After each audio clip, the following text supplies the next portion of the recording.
Manus. So they have a bunch of different examples. Here's one: trip to Japan in April. So we'll skip to the results. It's just replaying one that it's already done. And so here's the 7-day itinerary. So day 1, arrival in Tokyo. Day 2, exploration. Day 3, hidden gems. Really, really impressive. And it did a bunch of research on our behalf. And so it does have a benchmark. It has the Gaia benchmark, which it's only comparing against deep research, which I found interesting.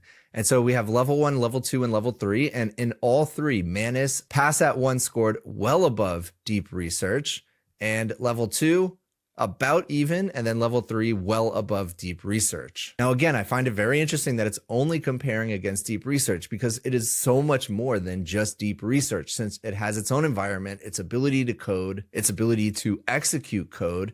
It can go browse the web similar to deep research, and just so much more. Now, Jen on X says, so I simply asked Manus to give me the files, and it gave me their sandbox runtime code. So it is Claude Sonnet with 29 different tools. It says without multi-agent, but I'm pretty sure it's using multi-agent. I think there's a manager agent, and I think that manager agent dispatches things to specialized agents to accomplish. It is using browser use, which is an open source framework to allow agents to control a browser. And the CEO of Manus actually jumped in and confirmed, it's not that complicated. The sandbox is directly accessible to each user. Each session has its own sandbox, completely isolated from other sessions. User can enter the sandbox directly through Manus's interface.